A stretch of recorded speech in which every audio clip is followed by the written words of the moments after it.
everybody, and I'm very glad to be here this morning, especially with all of these outstanding people who are on the stage. We felt like, it's a time to talk about accelerated time that we're living in. And I don't know about you, I kind of think back, wow, I used to love those days back when somebody would fill my tank with gas. If you lived back in those days, the guy would wash off your windshield, not so accelerated those days, And so I long for that moment in time, and I can remember my grandparents talking about times back too that they longed for, So it's not that what's happening right now is a bad thing, it's that, once again, we have to bring it to its highest good. And I think the best thing to do is kind of talk about it as leaders and talk about how we move forward in this very accelerated time. So we have these really outstanding people sitting here. And so this is what I did last year. I kind of opened it up with everybody introducing themselves and saying what their favorite food was. But I'm not doing that this year. Instead, I'm doing introduce yourself and say what your favorite subject was in high school. Being that we're starting school and so many things are happening right now. So, Bob, would you like to start? Yeah, sure. Wow, in high school. I'm Bob Olson. I work at the Thrasher Horne Center. Just a quick step on my background. I spent 31 years in the Coast Guard. I went to college ever since I got out of the Coast Guard. I started in Blackford, now at the Thrasher Horne Center, and the executive director there. God has super blessed me. So anyway, my favorite topic in high school. Anybody that knows me and my love for data will probably say, oh, that fits. I loved algebra. Just loved it. I ate it up. So that was mine. I knew you were going to say that. Good morning, my name is Teresa Scott. I'm the CEO at Penney Retirement Community. Been there for 12 years, and before that I was at St. Vincent's Health for 28 years. And my favorite class was probably psychology, because my teacher became one of my biggest mentors through life. Good morning, my name is Matt Pace. I'm the executive pastor at the Springs Church and celebrating 10 years there this October. And my favorite class in high school was probably any class that I had with one of my friends. That way we were able to hang out and talk, and I know where my son gets it from. And I was at his orientation last night, and every class he has a good buddy in, and I can already see where he's going to get in so much trouble this year, but that's okay, we'll forgive him. Good morning, I'm John Sgromolo, Clay County Commissioner for District 1 right here in Fleming Island, and I also cover 220 West all the way to Nightbox up to Blanding around Hillman Highway. And nevertheless, thank you for having us. This is going to be a fun experience. My favorite class, most of you that know me would probably say, he's going to say PE because he's a baseball guy, but was actually a writing class that I took my junior year in high school, and the reason it was my favorite class was because of the teacher. Miss Lenita Hill. She challenged me, and I hated it at first. I remember coming home crying, telling my mom I'm dropping it. She goes, "No, you're gonna go through it," and it created a love for writing, but it was all because of the teacher. I'm David Broskie, proud superintendent of the best school district in the state of Florida. This is your 37th for me. We got a little thing starting on Monday called school. So if you're out on the roads, please be patient. You're out on the roads now, so it'll be congested come Monday. But my favorite topic in high school, let's see. I loved everything about high school. That's why in some respects I've never left. I always laugh because my children would come home from school and they'd say, "Dad, you just don't understand school." And then I'd have to explain that I've been in school every year of my life since 5. There's not a year I haven't been in school. So I know a little bit about school. Very proud of Clay County Schools. I'm glad to be here today and thank the community for all that they do for the children of Clay County. Hi everyone, I'm Erick. I'm the founder and executive director for Operation Lifeline. We focus on veteran housing. My background, I spent 26 years in the Air Force, retired in 2020, and ended up here and started our organization. Favorite subject in the school is probably American history and social studies. I remember sitting and just being fascinated by the stories. I love a good story, and we've got some great ones. So. My name's Nathan Freeman. I'm from River Christian Church, and been here for several years. We started at the funeral home, so with 80 people there, and God has moved us into the Rainer's Dance Studio, which is now Versus War Services, and now God's just doing great things. And so I've got a daughter who is now a history teacher, and she's starting tomorrow here in Clay County, and I'm just blown away by that. So I started thinking, like, what is my favorite subject? It was definitely PE lunch, I was for sure. And I walked in my daughter's classroom 2 days ago, and I just had that feeling like, oh no, I'm in a teacher's classroom. Like I started getting like flashbacks and PTSD, and I started realizing, this is my daughter's classroom? Like, how did this happen? But I would say all the classes is definitely history. So history was like you guys, a lot of stories. I wondered who was going to say PE and lunch. Very good. Thank you. Well, we'll move right on into the questions, and don't feel like you have to answer all of them. It really is a discussion. So just pass the mic wherever, and just say whatever you feel like you're led to say. So let's start with the first one. With emerging technologies such as AI, what do you see as key in their use as your organization moves forward? And I know that's a biggie right now. Who wants to start? I guess I'll start as the educator up here. There's always been advancements over my 37 years in technology. Each and every year it gets more and more, and it goes faster and faster. And so my take on AI is a very simple one, which is AI is nothing but a tool. It still requires human beings to actually reason, decipher, analyze, and do all of those things. I remember when it first was coming forward and I was looking at this, my instantaneous thought is, this is cheating. Right? But then when you think about it, those of us that are old enough in the room, they thought the calculator was cheating.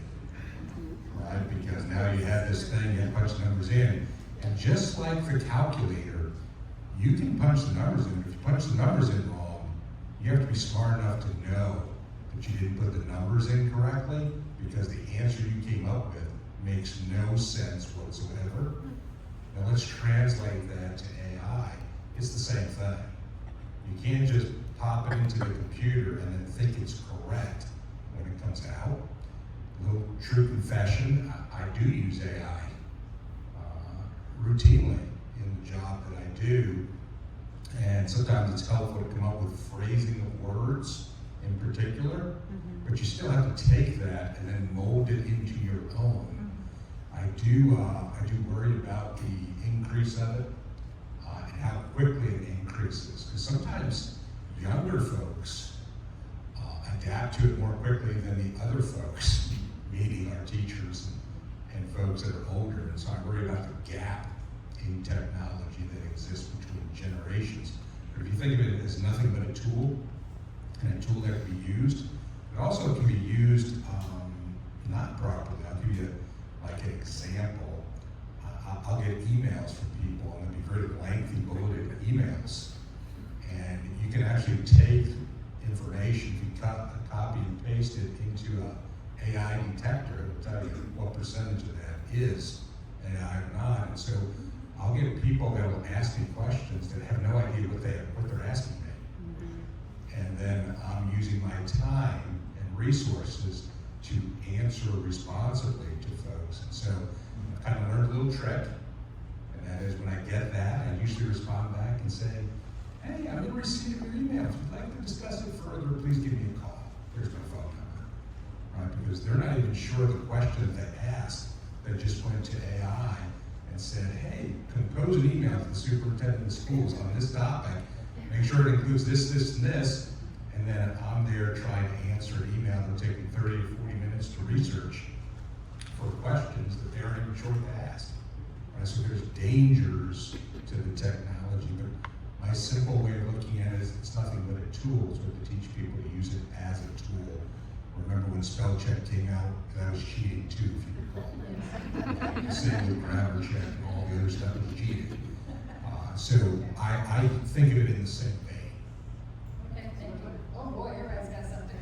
Yeah, I appreciate that, and I would agree with everything he said. I just think great leadership is great leadership with or without AI. You know, if you think about what makes great leadership, it's the character, it's the sense of calling and purpose, like beyond yourself, living for the benefit of others. It's having that, you know, healthy culture that people are a part of. And so all that happens with or without AI. And some leaders, great leaders, will embrace it as a tool, as I have as well.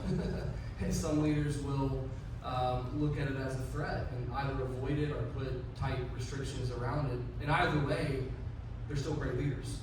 And I do think that it is exploding and it is advancing very, very fast. But I still feel like it's in its infancy. There's so much more that it's gonna, so far more it's gonna advance. And I do feel like there will come a day where it will be just as much a part of our life as anything else is that we use on a regular basis. And even then, I agree 100% with the superintendent that it still needs human input. It still needs a human touch. So great leadership will be great leadership no matter how far AI advances or no matter how much it's embraced or avoided. Great leadership is great leadership. Go ahead. I would also add, just to throw some military jargon in because that's what we do. For us, I mean, we see it as a tremendous force multiplier, right?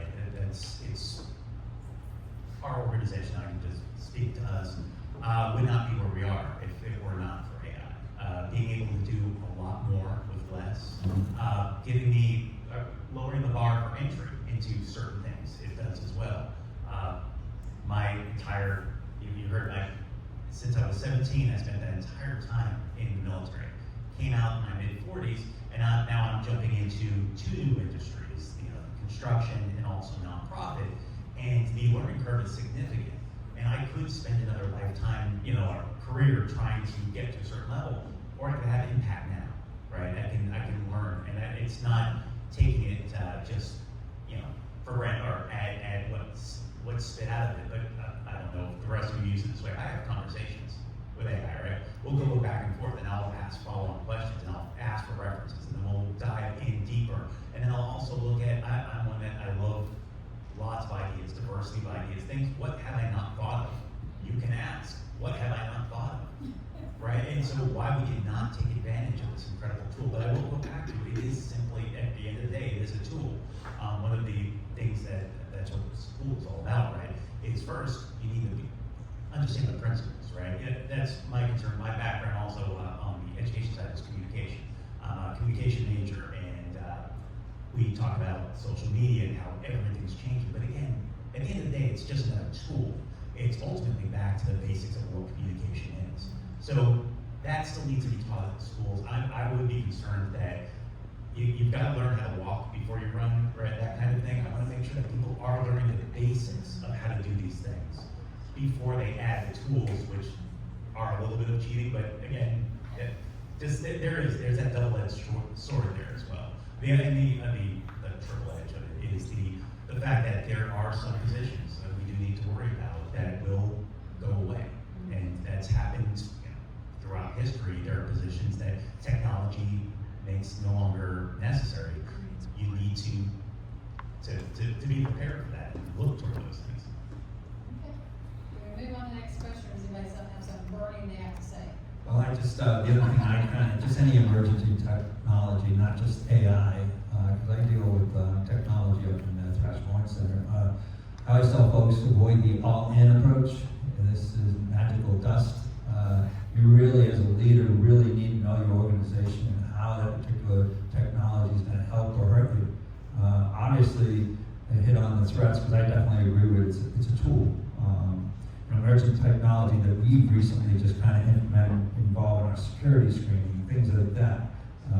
You also got to simmer your team that it's not going to replace, it's only going to enhance. So I just any kind of technology. I know AI is the big thing right now. personally, I just, from afar, I mean, I definitely think it has some strengths, but what we do, I don't see a whole lot of replacement, and I don't want people calling our place and not getting a voice. I don't want those kinds of things, so you really, as a leader, need to know your strengths and opportunities and not hurt your organization. Very good. This is why you guys are leaders. You're so insightful. Thank you. Where do you see the most untapped potential for partnerships between government, nonprofits, businesses, and faith-based organizations? Where is our untapped potential in Clay County? I'm not sure I would say untapped potential. I think what I would say about Clay County is that we could be a model for other counties. I would just like to tell a brief story. You know, we got a call from Seamark Ranch about a young man who was going to graduate from high school, and they age out in that community. And I thought, well, I'm at Penney Retirement Community, maybe I can find a cottage for him. Well, then the next thing I know, Mercy Services is helping him learn how to bank and how to save money and how to organize his life when he's not going to be in a home with supervised individuals. And then I thought, well, my goodness, my residents who need a purpose in later life volunteer at Seamark Ranch, and they tutor and they teach people how to play the piano or math or English. And then you just keep on looking at these ways that we can connect. And I think what we need to be careful about is when someone calls you, not to say, oh, I can't do that because the statute says I can't, or I can't do that because that might threaten my license. And I always say, if the risk outweighs the benefit, then take the risk, because it's going to end up in a good thing. So I just wanted to share that. That's quotable. Take the risk. I love it.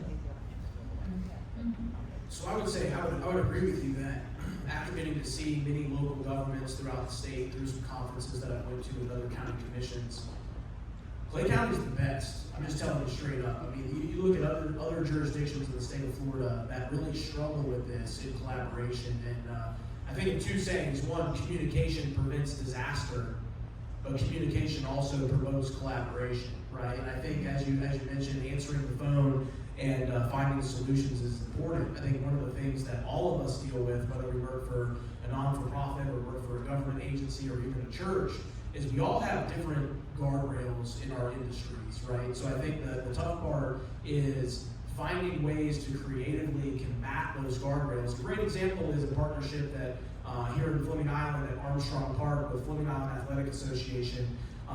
They had raised money to improve their operations, and one of the things we were able to do is there's some new sunshades that have been placed, fully funded by Fleming Island Athletic Association. Because they did the work under the county's oversight, it cost half, as if we were to have to go out and do a bid and all the other stuff that unfortunately we can't just say we aren't going to do, right? So ultimately, though, it comes back to continuing to communicate and trying to find a yes anywhere we look. I would, one thing that's really amazing is I was in college, I'll never forget having a professor, and I had to do a presentation, there in front of him. Nerve-wracking, and you get out there, you put yourself out there, you put your research together, and you do your best. And then afterward, I never forget, he started asking me questions in front of the whole class. And I was like, why is he picking on me? Like, all these other people was in, but he just nailed me in class with these questions. And he said, you know more about this than I do. And I'll never forget, that was such a great lesson on leadership. Leadership is realizing who's on your team is a lot more knowledgeable about things than you are. And just because you're a leader doesn't mean that you know everything. But you build a team around you that I hope, it's really easy for me to have a team a lot smarter than I am. Okay, that's really easy for me. So you want to make sure you're not the smartest person in the room. And you want to build a team that's better at things than you are. So I think for us to reach our untapped potential is making sure we have people from organizations that are more talented about that topic, whatever that is. They have a passion for that, and we equip them as leaders.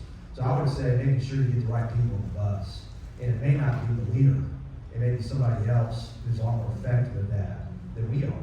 But our job is to get that person at the table to make sure whatever we're trying to accomplish in the community gets accomplished, if that makes sense. No, I love that. That you just say that one organization is going to be the end all for everything is a disservice. really, truly. To partner with other people is so important. Okay, let's move on to the next one. What's one change you've seen happen more effectively because of a collective leadership? What made the collaboration work? And I know many of you are in collaborative efforts. What have you seen? I think we just, I'll tell you that I didn't mention, I live in St. Johns County, sorry. You can move over I anytime. didn't know, when I came here, I didn't know. But this is local leadership. Okay, and I started our organization in St. Johns County. But I never intended to stay there and started working around the area. And I will tell you that Clay County, of everywhere I work, is the collaborative place. This is why we moved from St. Johns County, our office. It's in Green Cove Springs. This is our home, even though it's not technically my home. My wife will not let me move again. After decades of moving, forever home. So it's really close. But the reason that we came here, the reason that we stay here in Clay County is because of the collaborative environment. The effectiveness we've had working with the county government, I will say is fantastic. I work with several county governments, and what we're doing here in Clay is working. Having people who are willing to talk and to listen and to find solutions. From our perspective, the veteran service, everything veteran services in Clay County, fantastic and getting better, and having such a great veteran corps here. I mean, the Commissioner and I were talking before this, the amazing population of veteran population, the veteran population here, the numbers are fantastic. But also just having people here that are willing to work, and they don't have to be in charge. I love that too. It's like, look, Eric, you've got a dream and you've got the tools. Let's throw some resources and see what you can do. Clay County did that, and that's why we've been effective here. That's why we're building here, and that's why we'll continue to build here. So, yeah, I apologize for the St. John's thing, but I'm not on the move. But everything that we're doing here is truly fantastic. So I'll just speak to the most successful collaboration I've been a part of. It's been my marriage with my wife over there, Jen. But I say that because when you're married, if I'm fighting for what I want and she's fighting for what she wants, like we both lose. And it's the same thing in any kind of collaborative effort. Like, there has to be that stated goal and that objective and that mission that everybody is working towards. And if you bring your personal agenda to the table in that regard, at some point your personal agenda and the stated goal and the stated outcome will come into conflict. Well, who wins in that situation? Well, really nobody wins in that situation. And so there really has to be that sense of whatever sacrifice is necessary, like whatever cost I have to pay in order for this to get accomplished, it's worth that for the stated goal that we've established together, because otherwise I'm fighting for what I want, you're fighting for what you want, we're all fighting for what we all want. And at the end of the day, Clay County loses, we lose. But if we're all working together in a collaborative effort, and there is that sense of it's bigger than the Springs Church, it's bigger than this, it's bigger than that, it's about the community, it's about the people, it's about the least of these, then in that case we win. We all win in that situation. Yeah, I would say one thing that's amazing, and just like you were talking, this place is unique. I mean, Clay County is unique. The collaboration here is amazing. I would say what really sets it apart is the lack of territorial spirit. People are not trying to protect their own. They are looking to go, hey, this is what we do. As you said earlier, no organization can do everything great. What does your organization do? And let's all work together. We'll specialize in our thing, and then when people come to us, we'll send them to you. And it's just amazing the collaboration's happening. I think it really comes down to humility. There's a lot of humility amongst organizations here in this county. And it is special, and I just thank all of you guys for heading it up. Because, I think about First Coast Women's Services. Where I'm from, like all my history of working with churches, there's so much territorial spirit. And then coming together like First Coast Women's Services and all those churches that are there to accomplish the mission. There's just so much humility. It really is a lot of fun. And we're going to do so much more together than we are independent of ourselves. And that's what's happening in our county. You guys are awesome. That's so true. And you know, the other thing too is like, you know, when we do collaborate, we end up lifting each other up to a higher place that we would be if we were doing it alone. So being so territorial is not a payoff for the ego at all. And people don't realize that. You know, working together does lift us all up. So let's move on. How can leaders ensure that fast innovation doesn't leave behind the most vulnerable communities? What role do each of our sectors play in advancing equity? And of course, this is a very important impact play.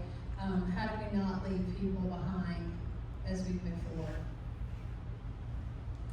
So from the school system, we have 40,000 children in Clay County that go to Clay County schools, and so what we do is we try to segment folks into different groups, and then what resources are we providing for that particular group. So every subgroup needs a champion, and so we have a champion for each subgroup, and then organizationally reach out to folks in order to help those students. A lot of times it's unseen. That's kind of the amazing part to me. And there's a lot of families that are in the Alice category of folks in Clay County that are employed but still don't have the resources to provide for their families. And then how do we reach out and do that? You know, my industry is very complex. It's very emotional.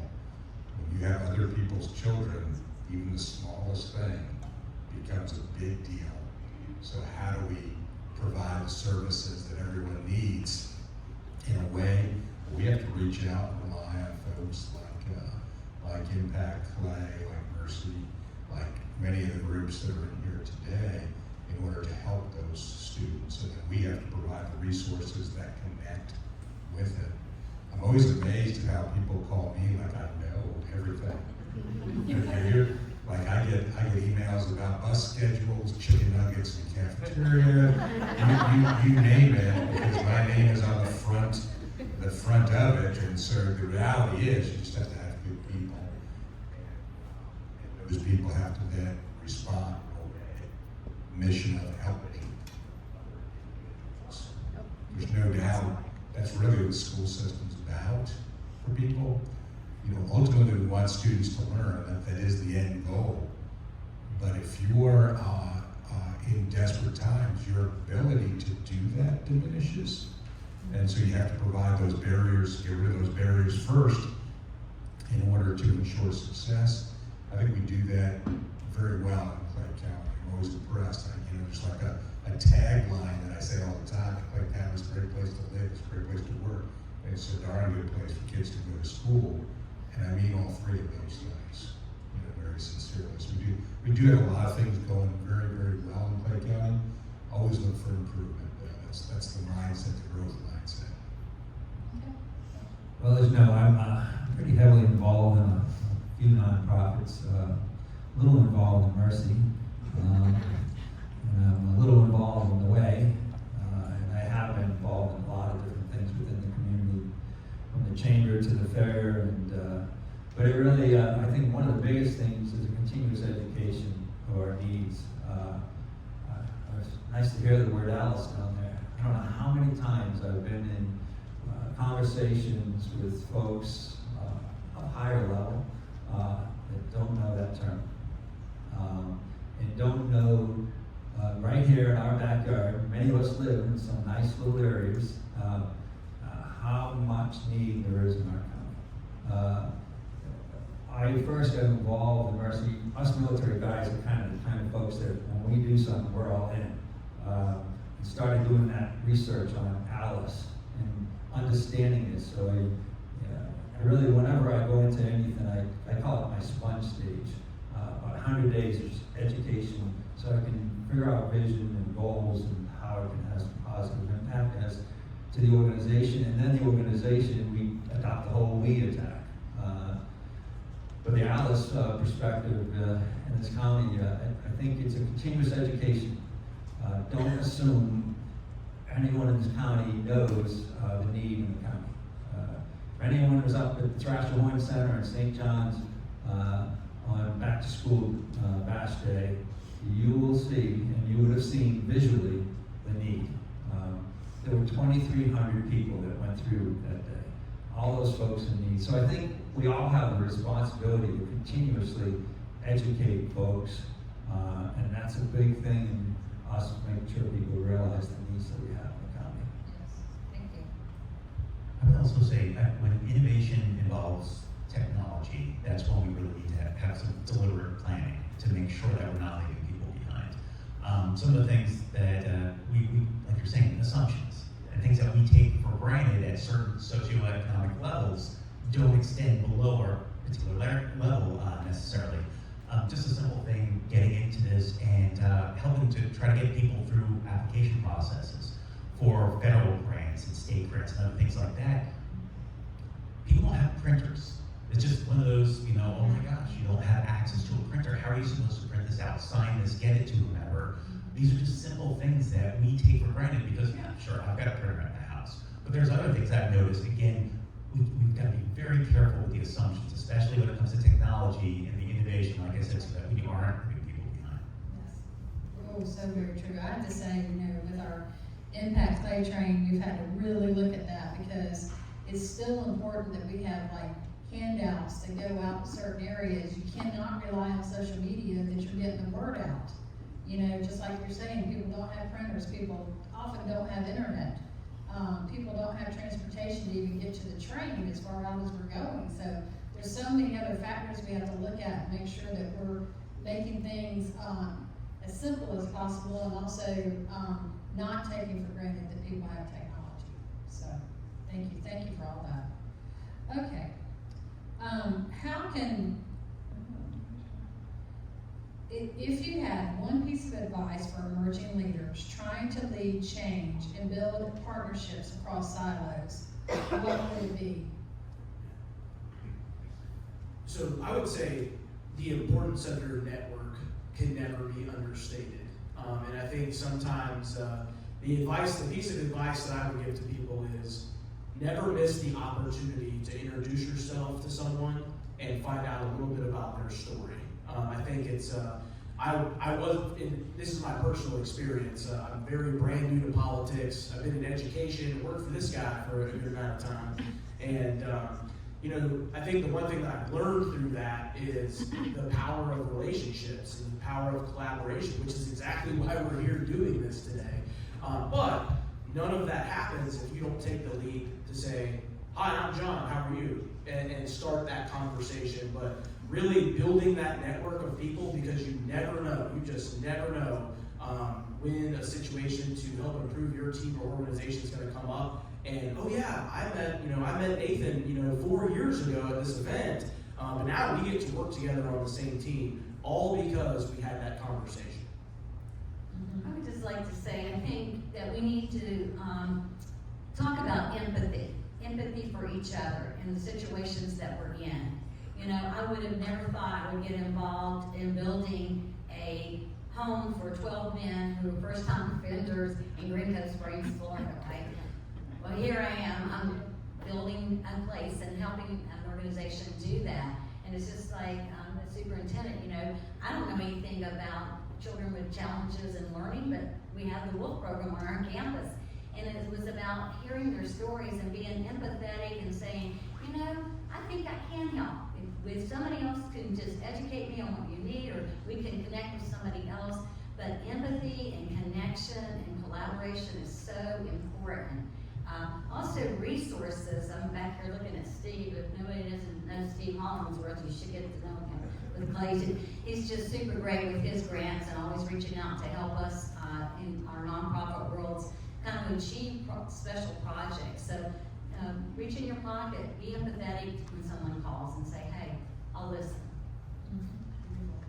I would just add, for me personally, I want to go back, and Matt's talking about his wife, and when you get married, you want to spend time together, but soon into our marriage, we realized there's not a lot of time.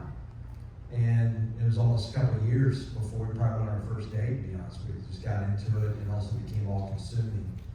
And then you realize, if I don't schedule this, it's not going to happen. Anything that's important is measured. And if it's not on my calendar, it's not going to happen. And so I know it's sad. right? But when you get your own organization, you get pulled in so many different directions within your organization. So you just kind of develop this, silo. Talking about the silos effect. And so for me personally, I have to schedule. So if I'm talking to a leader, I'm going to say, schedule time with people outside of your world that you can connect. At least have a rhythm that's doable. Every other week, make sure you have a lunch with somebody in the area, with some kind of ministry, with some kind of nonprofit that you can learn from and you can build relationships with. But if it's not on your calendar, it's not going to happen. Because your own organization will take everything from you. And so you got to build that in your calendar schedule if it's really important to you. Good point. Anybody else about the collaboration? Anything? Okay. So overall, I'm just going to throw this out. Is there any last minutes of wisdom you want to give to anybody about anything we've talked about? I mean, really. Here comes Bob. Yeah, I always talk. I don't know if I, that's why. Anyway, I just a couple of things that I kind of just heard today. Anytime you get talking about leadership and in the military, we get drilled that left and right. I had 31 years and learned all kinds of leadership approaches, but a couple of just key points, and even when you're dealing with change, because that was one of the things you mentioned last, was the sooner a leader realizes it's not about themselves and it's about we and the team, the sooner they become an effective leader. You're generated by the right thoughts and the right approaches. Who would have ever thought a guy with 31 years in the Coast Guard would be leading the Thrasher Horne Center, in tone the Performing Arts Center, but it's so much more. Who would have ever thought? It's the leadership skills that have been developed over time. I lean on my team. I got 3 folks that are so much smarter than me. But you have to create an environment that they feel like they can bring their ideas forth, and you're adopting them. And, my role, I see as a leader, is to create the vision, a few strategic goals, and then empower, and then get out of the way, as I would say, but don't totally get out of the way. Somebody has to be championing their ideas and knocking down barriers and applauding everything that one of my biggest goals in life when I'm a leader day to day, and it's right from the janitor all the way up. I seek positive moments and I make sure it's heard. So just a couple of thoughts. And even when you approach change, change is nothing new. I've been hearing that all my career. It's just on how you approach it. It's about attitude. Don't do the all-in thing. I'm a big believer of finding out and educating yourself and pulling the elements from whatever you're facing and applying it and localizing it to your needs. But you also have to, when it comes to change, you got to realize the crew around you is probably a little afraid of that. So you have the responsibility to overcome that fear. Very good. Anybody else? I would just say from a military gal, with all these military men, don't be afraid to learn what you don't know, because you'll get stuck. You'll get stuck in your own world because you're afraid to ask somebody how to do something. And I think that's the most powerful thing I can say to someone. Lord knows I came from West Virginia, a coal miner's daughter. What do I know about anything, really? But over my life experiences, I've been open to learning, but I've also been honest to say to someone, I don't know what you're talking about. So I can build a building now. Who would ever thought I could build a nursing home, but we did, right? So many times it's just knowing that you don't know something. And look at all these experts. Reach out to them. I would just say, just be a person of character. Just have personal integrity. Whether it's public, whether it's private, just in my time of leadership, I've learned I would rather have a person of integrity that I can depend on and count on, whose yes is yes and whose no is no, than someone with immense talent. Because we've all seen talent bring people to a certain level that their character just wasn't able to keep them. And so I would just say, be a person of integrity, both in your private life and in your public life. And yes, thank God for experience and education and talent and gifting. I mean, we all want to exercise those in excellence. But at the end of the day, it's your character. That's what people are going to remember you by anyway. So just be committed above all to be a person of integrity, a person of character, and just represent, whether it's the organization, whether it's, for me, it's Christ, but just represent what you represent well and to the utmost excellence. Anything else from Ms. Connie? I would just add to with that is, it's amazing if I go back to my home, if things are tense in my home, it's probably because something's going on, with me. If something's tense in my workplace, it has a lot to do with me, because I'm a leader. You set the tone for the people. You want them to be more joyful, you become more joyful. You want them to serve, you serve. And so I just think we reflect, we set the tone of the culture as leaders. And so people are looking at us to lead. And so that is, if we're coming in on our cell phone and just kind of blowing everybody off, that's going to ripple effect. We come in and, as I keep saying, we encourage, we thank them, we notice something great about them, we see them, make eye contact, we engage. They know they matter. I mean, it sets the tone for the whole organization. So they're looking at us as leaders, so let's make sure we come in with the right spirit every day we show up, because it's going to ripple effect all to the organization. I would just say, I lead a very complex organization, a lot of people, 5,000 employees, work in Clay County schools, and I think you just got to model what you expect from other people. So some of the habits that I try to model is one, having empathy for others. So we bring those examples to the table of those that are less fortunate than us and what our mission is. And I don't think the meeting with the Bible, John's been in many meetings with me.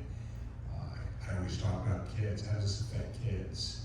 Because sometimes when you're at upper levels of big organizations, you kind of forget the mission. So I always bring the mission back down to earth. And then probably a quote that I'd like to, maybe I'll put on my gravestone. It's never the wrong time to do the right thing. Right? And so, leadership's about knowing it doesn't matter what the downside of that is, you're going to do the right thing, and people will catch on to that. I'm also a big believer in efficiency. If there's a meeting that I'm involved in, you're going to get some pre-work ahead of time. We're not getting together to chat. We're going to know what the assignment is before we get there. This way we can focus and maximize our time in a large organization. So that's about it. He brought it up, and there was a specific time when I worked for him, we had a really tough situation, and those were your exact words. I said, Mr. Broskie, this is a tough one. You took the stack of papers, and you stacked them up, and you handed them back to me, and you looked at me dead in the eye. And it was burned in my brain. I use it now with a lot of people I work with. John, it's never the wrong time to do the right thing. And it goes back to character, which is very interesting. A lot of great advice. This has been fantastic. I think for me, one of the things is we live in such a world that I call it's very easy to get paralysis by analysis, right? Mm-hmm. There is so much going on. You can't turn on the TV anymore because it's, what tragedy is this? What headline is that? I think through what Nathan said is I have a saying that I tell all of the people I work with, especially our leadership, catch people doing things right. And when you do that, you got to verbalize it. Another thing I took from working for you, Mr. Broskie, is a good one. At the end of not every meeting, but every once in a while, Mr. Broskie, this is a table full of leadership, all the directors in the district. So there's about 10 to 15 of us. He asked this one question. This is a great thing for you and your team to ask because it humanizes our work. He would ask us this: what keeps you up at night? And through that question, you would be shocked how many people are stressed about the same things you're stressed about. And when he asked that question, it really was eye-opening to, at the end of the day, we're all human beings, regardless of what industry we work in or what title we have or who we serve or whatever. We're all human beings, and it's important to keep that at the forefront of our decisions. Thank you. Wonderful. All right. Once I have to. You have to go for it. But I'm so glad you brought up the analysis paralysis thing because, oh my gosh, it's so relevant. But in speaking to a room full of leaders, it's something that I didn't think I should have to say, but it's something that I see more and more common, so I think we need to say it out loud. It's that the mistakes are okay. right? There's nothing wrong with making mistakes, but one of the things I have seen, just through the work I've been doing, is within organizations, people either are afraid to move forward because they get paralyzed. They just like, well, I don't know what the right answer is. Let's make a selection, let's move forward. But if they make a mistake, they're also dug in, entrenched. Again, mistakes are okay. I make mistakes every single day. I joke about it. I tell the team, look, it was inexperience. It was something I hadn't done. Whatever reason, I just made a bad call. You have to acknowledge it and you have to move on. But I'm seeing a lot of, again, small organizations I work with, others, they get stuck. They're like, but we made the call. But things have changed. You've got to move on. But they're so stuck on, well, I don't want to be wrong. Don't worry about being wrong. Again, like everybody else up here was talking about, the mission. Focus on the mission. At the end of the day, it's not about your pride or your ego. It's about, are we moving forward? We made a mistake. We're going to learn from it and keep on going. Ooh, incredible wisdom up here, is it not? Let's give them a big round of applause. I'm just going to say thank you so very much for being here today, and to say from my point of view, how blessed I am to be able to work with each one of you. And because, in some ways, our lives have touched on some level, and I have never been in so many meetings in Clay County where we bring up something and the answer is yes, let's do it. I was like, okay, there's no no's in the room. Everybody's moving forward, and it's just a great blessing. You guys are all a great blessing to us. And see the gifts. Yeah. Vanna, we have gifts. No, TD Bank was so sweet to give you guys a little go-away gift from the panel today. So anyway, thank you again for being here, and just know how treasured you are in the community. Thank you.